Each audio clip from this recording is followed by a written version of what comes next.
அன்பார்ந்த எங்களுடைய கிருத்திகை, ரோகிணி, மிருகசீரிஷம் ஆகிய நட்சத்திரத்தில் பிறந்த ரிஷபராசி நேயர்களுக்கு, அதாவது ராகு பகவான் கும்பராசியிலிருந்து மகர ராசிக்கும், கேது பகவான் சிம்ம ராசியிலிருந்து கடகராசிக்கும் போகிறார். அப்படி பயிற்சியாகும் தருவாயில ரிஷபராசியான நமக்கு என்ன நன்மை தீமைகளை செய்ய போகிறார் அப்படிங்கிறத தான் இந்த பதிவில் பார்க்கிறோம். பொதுவாக ராகு கேது அப்படின்னு நான் முதல்ல சொன்ன மாதிரி, ராகு நன்மையை செய்தால் கேது கெடுதலை செய்வார். யாரோ ஒருத்தர் கெடுதல், ஒருத்தர் நன்மை, அப்படி தான் ஆப்போசிட்டாக தான் பலன்கள் இருக்கும். அப்போது ராகு 9ஆம் இடத்திற்கு வரார். உங்களுக்கு 9ஆம் இடத்துக்கு ராகு வரும் பொழுது என்ன சொல்கிறாங்க, புலிப்பாணி சித்தர் என்ன சொல்கிறார், குறைவுகள் ஏற்படும், இருக்கிறதுல குறைவு ஏற்படுமா, ஏதோ ஒரு வகையில் பொருளாதார குறைவு, தனக்குறைவு, வருமான குறைவு அப்படிங்கிறது ஏற்படும்.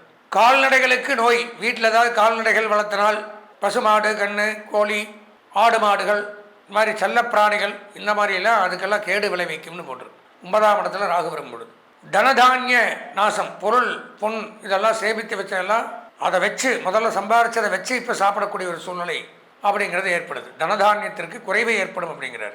தேவையில்லாத வீண் விரோதங்கள், சண்டை சச்சரவுகள், மனக்கவலைகளை கொடுக்குது. சில பேருக்கு பார்த்தீங்களா பிரயாண பயம், போக்குவரத்தில் பயத்தை கொடுக்குது. நண்பர்கள் மூலம் அனுகூலங்களையும் கொடுப்பார். பொருட்செலவுகள் குறையும். புதிய சொத்துக்களை வாங்கிறது, விற்கிறது, பழைய சொத்தை வித்துட்டு புது சொத்து வாங்கிறது, அயல்நாட்டு பயணம், நான் சொன்ன மாதிரி வெளிநாடு போக்குற அமைப்புகளை ஏற்படுத்துகிறார். ராகுவனுடைய பயிற்சி அப்படிங்கிறது ஓரளவு நன்மையை செய்யுது. அடுத்தது கேது பகவான் அப்படின்னு பார்த்தோம்னா ரிஷபராசிக்கு 3ஆம் இடத்துக்கு வரார். மிகச்சிறப்பு.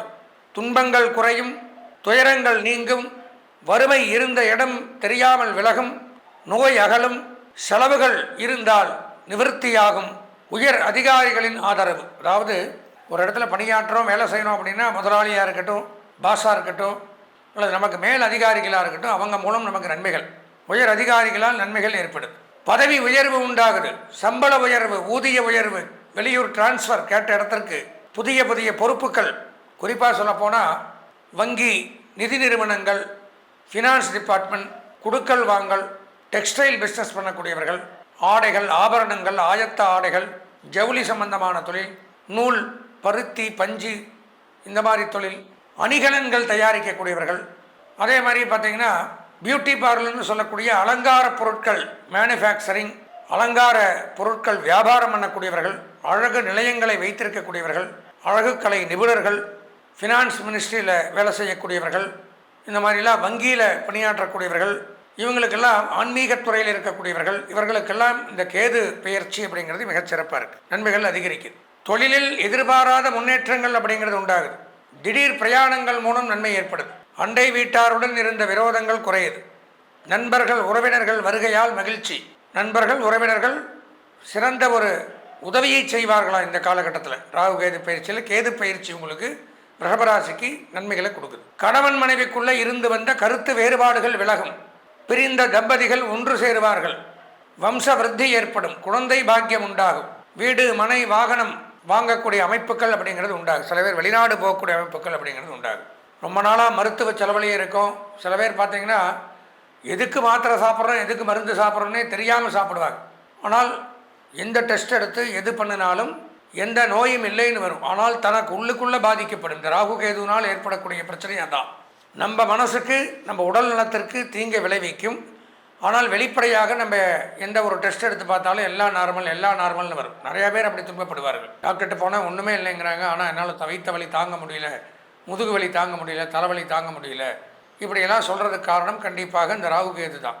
இப்படி நோயவே கண்டுபிடிக்க முடியாமல் இருந்தவர்கள் எல்லாம் நோயை கண்டுபிடித்து அதற்குண்டான தீர்வை கண்டு அந்த நோயிலிருந்து முழுமையாக வெளியில் வரக்கூடிய ஒரு காலகட்டம் அப்படின்னு வச்சுக்கலாம். மருத்துவ செலவுகள் நமக்கு மட்டும் இல்லாமல் வீட்டில் யாராருக்கு இருக்கோ அவளுக்கு எல்லாத்துக்குமே இந்த நோய் நொடிகள் நிவர்த்தியாகி குடும்ப மருத்துவ செலவு குறையும்.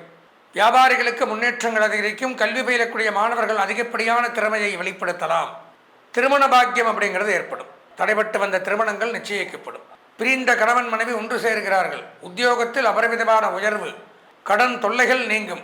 ரொம்ப நாளாக புதிய வீடு கட்டணும்னு ஆசைப்படக்கூடியவர்கள்லாம் புதிய வீடு கட்டக்கூடிய அமைப்புகள் ஏற்படுது. அதே மாதிரி பார்த்திங்கன்னா விவசாயிகளுக்கும் பெரும் செல்வம். விவசாயத்துறையில் இருக்கக்கூடியவர்கள், விவசாயிகள், அக்ரிகல்ச்சர் டிபார்ட்மெண்ட்டில் ஒர்க் பண்ணக்கூடியவர்கள், இவங்களுக்கு எல்லாமே அபரிமிதமான செல்வத்தை கொடுக்குறார் கேது பகவான்.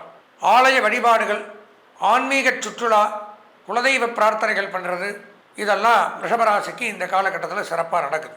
பொதுவாக இந்த ராகு கேது பெயர்ச்சி அப்படின்னு பார்த்தால் ரிஷபராசியை பொறுத்த வரைக்கும் ஒரு 80% நன்மைகள் அப்படிங்கிறத எடுத்துக்கலாம். இந்த ராகு கேது பயிற்சியின் மூலம் இந்த 1.5 வருஷம் உங்களுக்கு அதிர்ஷ்டமான வண்ணம் பச்சை, அனுகூலமான திசை கிழக்கு, அதிர்ஷ்டமான எண் 7, வணங்க வேண்டிய தெய்வம் முருகப்பெருமான், கண்டக்கடவுளை வணங்கி இந்த ராகுகேது பயிற்சியை சந்தோஷமாக கொண்டாடி சொந்த ஜாதகத்தையும் ஒரு முறை பார்த்து அதில் ராகுகேது எப்படி இருக்காங்கிறதையும் தெரிந்து கொண்டு இந்த ராகுகேது பயிற்சி தங்களுக்கு நன்மையை தர வேண்டும் என்று இறைவனை பிரார்த்தித்து ஆசீர்வதித்து விடைபெறுகிறேன். பொதுவாக நான் முதல்ல சொல்கிற மாதிரி ஒவ்வொரு கிரகமும் பயிற்சியாகும். 9 கிரகமும் நமக்கெல்லாம் அப்படி சொந்த வீடு இருக்கோ, நவகிரகங்களுக்கு வீடுன்னு சொல்லக்கூடியது இந்த 12 ராசிகள். அந்த அவங்கவுங்க ராசியில் அவங்கவுங்க வீட்லேயே அந்த கிரகங்கள் இருக்குன்னு சொல்ல முடியாது.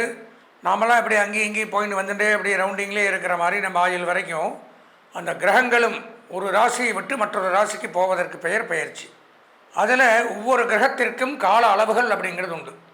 எல்லாருக்கும் தெரியும். நான் ஒரு தடவை சொல்கிறேன். சூரியன் ஒரு மாதத்தில் ஒரு பயிற்சி, சந்திர பகவான் வெறும் 2 நாளில் பயிற்சி, செவ்வாய் புதன் சுக்கிரன் மினிமம் 1.5 மாதத்தில் பயிற்சி, அதிகப்படியாக இருக்கக்கூடியது சனி பகவான் 2.5 ஆண்டுகள், அதுக்கப்புறம் எடுத்துட்டால் அதிகமாக இருக்கிறது இந்த ராகு கேது 1.5 வருஷம், அதுக்கப்புறம் குரு பகவான் 1 வருஷம்.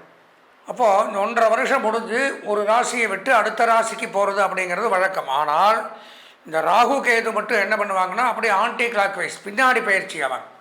7ன்னா 8க்கு போக மாட்டாங்க, 7ன்னா 6க்கு வந்துடுவாங்க. அப்படியே ரிவேர்ஸில் வர்றது தான். அதனால தான் இந்த நவகிரகங்களை பிரதட்சணம் பண்ணி நமஸ்காரம் பண்ணும் பொழுது 7 பிரதட்சணங்கள் வளமாகவும் கடைசி 2 பிரதட்சணங்கள் வளமில்லாமல் அப்பிரதட்சிணம்னு சொல்லுவாங்க. ஆன்டி கிளாக் வைஸாக வரக்கூடியது இந்த ராகு கேதுகளுக்கு. அப்போ தான் அது அவங்களுக்கு பிரதட்சணத்தை குறிக்கும் அப்படின்னு. பொதுவாக இந்த ராகு கேது அப்படிங்கிறது முதல்ல நவகிரகத்திலேயே கிடையாது. பின்னாடி இந்த சிவபெருமான் பார்க்கடலை கிடைகிறாரு. எதுக்கு கிடைகிறார்? அதாவது மந்திரகிரி அப்படிங்கிற மலையை மற்ற மாதிரி திருப்பி கூர்மையாக வச்சுக்கிறார். ஆதிசேஷன் அப்படிங்கிற பாம்பை வந்து நாணல் மாதிரி வச்சு பார்க்கடலில் கடையும் பொழுது முதல்ல வரக்கூடியது அப்படிங்கிறது ஆலகால விஷம். அதுக்கு வந்து போட்டி போட்டுக்கிறாங்க. அமிர்தம் கிடைக்கும் அப்படிங்கிறதுக்காகத்தான் தேவர்களும் அசுரர்களும் காத்து கிடக்கிறாங்க. முதல்ல அதிலிருந்து வெளிப்படக்கூடியது பயங்கரமான கொடிய விஷயம் அப்படின்னு ஆலகால விஷம்னு பேர். அது வருது. அதனுடைய தாக்கம் தாங்காமலேயே பாதி பேர் மரணம் அடைஞ்சிடறாங்க. அதாவது அது வெளியில் வரும்பொழுது சாப்பிடவும் இல்லை, அது ஸ்ப்ரெட்டு அதனுடைய ஸ்மெல் பண்ணோன்னே நிறைய பேர் இதாக பார்த்துட்டு சிவபெருமான் அதை அப்படியே விழுங்குறார். விழுங்கும் பொழுது அம்பாள் வந்து அப்படியே கழுத்தில் பிடிச்சி அதை உள்ளே போகாமல் நிறுத்திடுறதுனால தான் சிவபெருமானுக்கு நீலகண்டன் அப்படின்னு பேர். கண்டம்னா சமஸ்கிருதத்தில் கழுத்துக்கு பேர் கண்டம், நீலம்னா ப்ளூ கலர் எல்லாருக்குமே தெரியும். அதனால தான் அந்த விஷம் இருக்குது. பாம்பு கடிச்சிட்டா உடம்பு விஷமாயிடும் எல்லாத்துக்குமே. ஒரு பாய்சன் சாப்பிட்டா ப்ளூ கலர் ஆயிடுவோம். அப்போ அந்த சிவபெருமானுக்கு அது ஒரு அஸ்திரமாக ஆயுதமாக வச்சுருக்கார் அவர். அந்த கழுத்தில் இருந்து சிவபெருமான் அஷ்டசம்ஹாரம் பண்ணுறார். அதாவது அஷ்டவதம் 8 விதமான சம்ஹாரங்களை பண்ணுறார். அப்போ அந்த சம்ஹாரங்கள் பண்ணும் பொழுது பார்த்தீங்கன்னா எல்லாம் நம்மளை மாதிரி சண்டை போடுறது, துப்பாக்கி எடுத்து சுடுறது அந்த மாதிரிலாம் கிடையாது. பார்த்து ஸ்மைல் பண்ணால் போகிறோம். இந்த எதிரிகள் எப்பேற்பட்ட யாராக இருந்தாலும் சம்ஹாரம் ஆகிறதாக ஆகம சாஸ்திரங்கள்லாம் சொல்லுது. அப்போ இந்த ஆலகால விஷத்தை கக்கி சில அசுரர்களை மன்மத தகனம் அப்படின்னு சொல்லுவாங்க. மன்மதன் அப்படிங்கிறவன் தான் உலகத்திலே அழகான ஆம்பளை, நல்லா தெரிஞ்சுக்கணும். அவன் என்ன பண்ணுறான், ஒரு சமயம் பார்வதி தேவி மேலே பிரியம் கொண்டுடுறான். இதை வந்து சிவபெருமான்ட்டு அம்பாள் தெரிவிக்கும் பொழுது அவனுக்கு மட்டும் சம்ஹார காமதகன மூர்த்தின்னு பேர். 8 சம்ஹாரத்தில் அவனு ஒன்று. திருக்குறுக்கை அப்படின்னு ஒரு ஊர் இருக்குது கும்பகோணத்துக்கிட்ட, அந்த இடத்துல நடந்திருக்கு காமதகன மூர்த்தி. இந்த மாதிரி 8 ஊர், பிரம்மா சிரஸ் எடுத்தது திருக்கண்டியூர், இந்த மாதிரி திரிபுர சம்ஹார மூர்த்தி திரிபுவனம்னு ஒரு ஊர், இந்த மாதிரி நிறையா உண்டு. அது எதுக்காக இதை சொல்ல வரேன்னா, இந்த ஆலகால விஷத்தை பயன்படுத்தி அதை சிரித்தோடனே அந்த தொண்டையில் இருக்கிற விஷமாகப்பட்டது ஸ்ப்ரெட் ஆகி பூரா அந்த ஆப்போசிட்டில் இருக்கக்கூடிய சத்ருக்களை சம்ஹாரம் பண்ணிடும். அப்போ அந்த டைமில் இந்த பார்க்கடலை கடையும் பொழுது தேவர்களோடு தேவர்களாக இந்த ராகு கேதுவும் அசுர குலத்தை சார்ந்தவர்கள் உட்கார்ந்துருக்காங்க.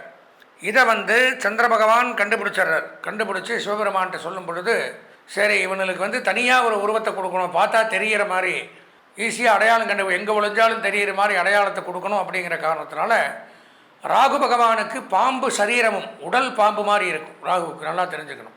கேது பகவானுக்கு சிரசு பாம்பு மாதிரி இருக்கும். இந்த விஷத்தை இது பண்ணுறதுனால அவனுக்கு சர்ப்ப சரீரம், சர்ப்ப தேகம், சர்ப்ப சிரசு.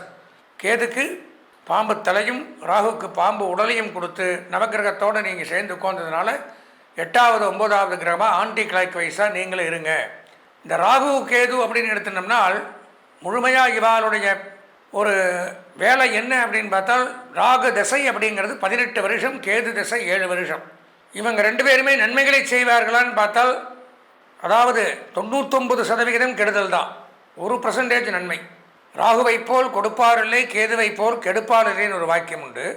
ஏது திசை வந்தாலும் கேது திசை வரக்கூடாதுங்கிற வாக்கியம் உண்டு. ஒருத்தனை கேது திசை வந்துருச்சு, கேது புத்தி நடக்குது, கேது ஜாதகத்தில் சரியில்லைன்னா அவன் ரொம்ப எப்பேற்பட்ட ஆளாக இருந்தாலும் மரியாதை குறைவு, அவமானங்கள், அவன் பெரிய படிப்பாளியாக இருக்கட்டும், பெரிய பணக்காரனாக இருக்கட்டும், அப்படியே டவுன் ஆகி அந்த இடத்துல கீழே வந்துடுவோம்.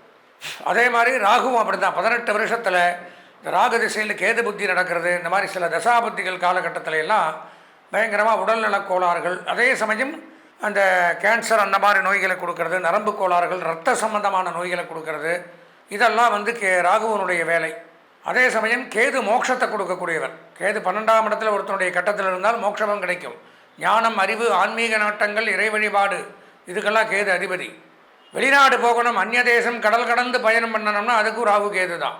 அப்போ சில நன்மைகளையும் தருவார்கள், சில கெடுதலையும், அதிக கெடுதல்களையும் சில நன்மைகளையும் தரக்கூடிய கிரகங்கள் தான் இந்த ராகு கேது. ஏன்னா சாயா கிரகம், நிழல் கிரகம். நான் சொன்ன மாதிரி தனக்குன்னு சொந்த வீடு கிடையாது. இப்போது மற்ற கிரகங்கள்லாம் எடுத்தோம்னா சொந்த வீடு உண்டு. வீடுன்னா என்ன? ராசி தான் வீடு. சூரியனுக்கு சிம்ம ராசி சொந்த வீடு, சந்திரனுக்கு கடகராசி சொந்த வீடு, செவ்வாய்க்கு மேஷம் விருச்சிகம் சொந்த வீடு, புதனுக்கு மிதுனம் கன்னி சொந்த வீடு, சுக்கிரனுக்கு ரிஷபம் துலாம் சொந்த வீடு, சனிக்கு மகரம் கும்பம். முடிஞ்சு போச்சு. சூரியன் சந்திரன் ஒரு வீடு, மீதி இருக்கிற 5 கிரகத்துக்கு 2 வீடு, 2 10, 11 11 12 சரியாக போச்சு. இப்போ ராகுகேதுகளுக்கு வீடுன்னா இப்போ பெயர்ச்சியாகி எந்த வீட்டுக்கு வராங்களோ, எந்த ராசிக்கு பெயர்ச்சியாகி வராங்களோ அது அவங்களுக்கு சொந்த வீடாக விளங்குது. அப்பேற்பட்ட இந்த ராகுகேது பெயர்ச்சி அப்படிங்கிறது 1.5 ஆண்டுகள் கழித்து வருகின்ற மங்களகரமான பராபவ வருஷம் ஐப்பசி மாதம் 27ஆம் நாள் 31/11/2026 வர நவம்பர் மாதம் 31ஆம் தேதி வெள்ளிக்கிழமை அன்னைக்கு சாயந்தரம் 5 மணிக்கு 14 நிமிடத்திற்கு ராகு பகவான் கும்பராசியிலிருந்து மகர ராசிக்கும், அப்படி பேக் சைட், கேது பகவான் சிம்ம ராசியிலிருந்து கடகராசிக்கும் பயிற்சியாகிறார். அப்போது அந்த 1.5 வருஷத்திற்கு ராகுக்கு மகரம்தான் வீடு, கேதுக்கு கடகம்தான் வீடு. அப்போ அங்கே இருக்கிற தரவாயில் மற்ற 12 ராசிகளுக்குமே என்னென்ன நன்மை தீமைகளை பொதுவாக ஒன்று எடுத்துக்கணும். ஜோதிட சாஸ்திர பிரகாரம் ராகு நன்மையை செய்தால் கேது கெடுதலை செய்வார், கேது நன்மையை செய்தால் ராகு கெடுதலை செய்வார். ஒன்று ஆப்போசிட், ஒன்று ப்ளஸ், அப்படி தான் இருக்கும். இப்போது இந்த 2026 பயிற்சி ஆச்சுன்னா மறுபடியும் 2028 தான் வரும். அப்பேற்பட்ட இந்த பயிற்சியின் மூலமாக என்னென்ன ராசிகள் எப்படி இருக்கணும், என்ன நன்மைகள் செய்யணும். இது போக ஏன் இதை சொல்கிறேன்னா, இந்த ராகு கேது பயிற்சியில் ஒன்று நல்லது, ஒன்று கெட்டது. கண்டிப்பாக இப்போ கெட்டது பண்ணுச்சுன்னா நல்லதை அடக்கிடும். எப்போவுமே கெட்டவனுக்கு தான் பலம் ஜாஸ்தி. கெட்டவன் சீக்கிரம் ஒரு காரியத்தை முடித்தவன், நல்லவன் எல்லாம் முடிஞ்சதுக்கப்புறம் லேட்டாக தான் வருவான். புரிஞ்சுக்குங்க. அப்போ நம்ம சொந்த ஜாதகத்தில் ராகு கேது எப்படி இருக்குது அப்படிங்கிறத முதல்ல தெரிஞ்சுக்கணும். அதில் அனுகூலம் இல்லைனால் இதில் நல்லது பண்ணாலும் அங்கே எடுபடாது. பாத்திரம் அறிந்து பிச்சை போடுங்கிறான். பிச்சை போட்டால் அந்த பாத்திரம் ஓட்டையாக இல்லாமல் இருந்தால் தானே போட முடியும். உங்கள் ஜாதகத்தில் ராகு கேது வீக்கு, இங்கே சூப்பராக இருக்குன்னா அங்கே ஒன்றும் பிரயோஜனமே இல்லை, டம்மி. அப்போது இந்த ராகுகேது பெயர்ச்சி பொதுவான பலன்கள் 12 ராசிகளுக்கும் ஒரு புறம் இருந்தாலும் நம்மளுடைய சொந்த ஜாதகத்தில் இந்த ராகுகேது 1.5 வருஷத்துக்கு அனுகூலமாக இருக்கா, ராகு திசை நடக்குதா, கேது திசை நடக்குதா, கேது திசையில் ராகு புத்தி நடக்குதா, ராகு திசையில் கேது புத்தி நடக்குதா, இதெல்லாம் தெரியுமா?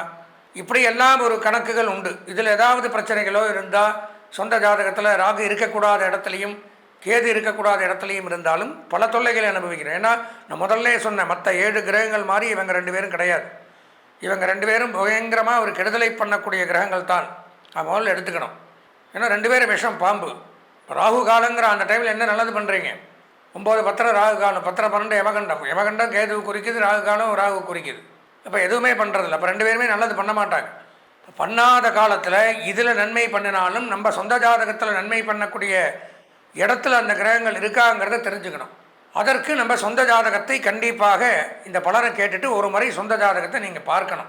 அதுக்கு ஒன்றும் பண்ண வேண்டாம். என்னுடைய அலைபேசி எண் இதிலேயே வரும். அதாவது 9865 9837 98650 98370 இந்த எண்ணிற்கு தாராளமாக தொடர்பு கொண்டு உங்கள் சொந்த ஜாதகத்தையும் பார்த்து இதில் வரக்கூடிய பலாபலன்களையும் தெரிந்து கொண்டு, இப்போ நான் சொல்லக்கூடிய பலாபலன்கள் அப்படின்னா இதெல்லாம் பல நூற்றாண்டுகள் 1000 ஆண்டுகளுக்கு முன்னாடி புலிப்பாணி சித்தர், உங்களுக்கே தெரியணும், ஒவ்வொரு பலனும் அதை வச்சு தான் சொல்கிறேன். 8 சித்தர்களில் ஒருவரான புலிப்பாணி சித்தர், அவர் ஜோதிட நூல்களில் அன்றைக்கே எழுதி வச்சுட்டு போனது தான் பாடல்களாக எடுத்து விளக்க முறையாக எடுத்து, இதில் நல்லது இருக்கலாம் கெட்டது இருக்கலாம், என்னை கவுச்சுன்னு பிரயோஜனம் இல்லை. நன்மை வந்தால் நல்லது. நான் தான் சொல்லிட்டேன், ராகு நல்லது பண்ணால் கேது கெடுதல் பண்ணுவார், கேது நல்லது பண்ணால் ராகு கெட்டது தான். அப்போ அதுக்கு தான் நான் சொல்கிறது, சொந்த ஜாதகத்தை பார்த்தா அதில் 2 சூப்பராக இருந்ததுன்னா இதை பற்றி கவலைப்பட வேண்டாம். அதனால் இதனுடைய பலாபலங்கள் அப்படின்னு எடுத்துட்டால் 31/11/2026 அன்னைக்கு பயிற்சி ஆகிறாங்க. மேஷராசிக்கு ராகு 10ஆம் இடத்துக்கு வராரு, கேது 4ஆம் இடத்துக்கு வரார். ரிஷபராசிக்கு ராகு 9ஆம் இடத்திற்கும் கேது 3ஆம் இடத்திற்கும் வரார். மிதுன ராசிக்கு ராகு 8ஆம் இடத்திற்கு வரார், கேது 2ஆம் இடத்திற்கு வரார். கடகராசி அப்படின்னு எடுத்துட்டால் ராகு 7ஆம் இடம், கேது ஜென்மத்துக்கே வரார், ராசிக்கே வரார். கேது வந்தாலும் கேது வரக்கூடாது, நல்லா தெரிஞ்சுக்கணும். சிம்ம ராசிக்கு ராகு 6ஆம் இடம், கேது 12ஆம் இடம். கன்னி ராசிக்கு ராகு 5ஆம் இடத்திற்கும் கேது 11ஆம் இடத்துக்கும் வராங்க.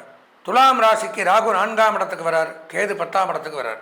விருச்சிக ராசிக்கு ராகு 3ஆம் இடத்திற்கும் கேது 9ஆம் இடத்திற்கும் வரார். தனுசு ராசிக்கு ராகு 2ஆம் இடத்திற்கும் கேது 8ஆம் இடத்திற்கும் வரார். மகர ராசிக்கு ராகு ஜென்மத்திலும் கேது 7ஆம் இடத்துக்கும் வரார். விரிவான பலன்களை சொல்கிறேன், பொதுவாக இடத்தை மட்டும் சொல்கிறேன். கும்பராசிக்கு ராகு 12ஆம் இடத்திற்கும் கேது 6ஆம் இடத்திற்கும் வரார். மீனராசிக்கு ராகு 11ஆம் இடம் லாபஸ்தானத்திற்கும் கேது 5ஆம் இடம் பூர்வ புண்ணியஸ்தானத்திற்கும் வரார். இந்தந்த இடத்திற்கு வரும் பொழுது என்ன நன்மை தீமைகளை செய்ய போகிறார் அப்படிங்கிறது தான் இந்த பதிவில் நம்ம ஒவ்வொரு ராசி வாரியாக தனித்தனியாக பார்க்கிறோம். இதுவரை நாம் இந்த 2026ஆம் ஆண்டு பெயர்ச்சியான இந்த ராகுகேது பெயர்ச்சியினுடைய பலாபலன்களை விரிவாக கண்டோம். பொதுவாக எடுத்துனோம்னா நான் சொன்ன மாதிரி இந்த ராகுகேது பயிற்சி ஒரு கிரகங்கள் சில பேருக்கு நல்லது பண்ணது, ஒரு கிரகங்கள் சில பேருக்கு கெடுதல்களை பண்ணது. அதற்கு அதிதேவதைகள் உண்டு. அந்தந்த அதிதேவதைகளுடைய வழிபாடுகளையும் பூஜைகளையும் நாம் செய்து பரிகாரங்களையும் செய்து, அதுக்கு என்ன பரிகாரம் பண்ணணும் அப்படின்னா நான் சொன்ன மாதிரி தான் சொந்த ஜாதகத்தையும் பார்த்து தசாபுத்தியும் மெயினாக தெரிஞ்சுக்கணும் நம்ம. ஏன்னா அந்த ராகுகேது தசை நடக்காமல் இருக்கணும். அதுபோக ராகுகேதுங்கிறவங்க நல்ல இடங்களில் இருக்கணும். இப்படி எல்லாம் ஒரு நன்மை அப்படிங்கிறது நம்ம ஜாதகத்துக்குள்ளே.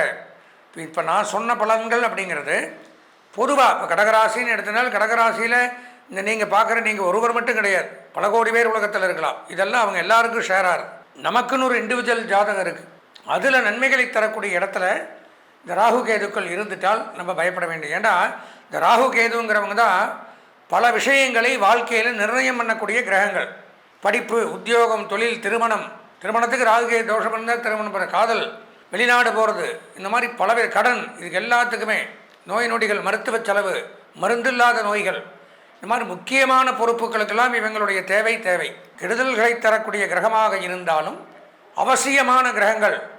அப்போ நாம் என்ன பண்ணணும் அப்படின்னா இந்த பலன்களை கேட்டும் உடனே நம்மளுடைய சொந்த ஜாதகத்தை பார்த்தும் ஏதாவது இந்த 1.5 வருஷத்துக்கு நமக்கு இடையூறுகள் ஏற்படக்கூடிய தருணங்கள் இருப்பின் அதற்குண்டான பரிகாரங்களை செய்து நிவர்த்தி பண்ணி கொண்டால் இந்த ராகுகேது பெயர்ச்சி நமக்கு நன்மையை தரும், கெடுதல்களை தராது என்பதை கூறி இந்த பதிவை கேட்ட அனைவருக்கும் நன்றியை தெரிவித்து விடைபெறுகின்றேன். வணக்கம்.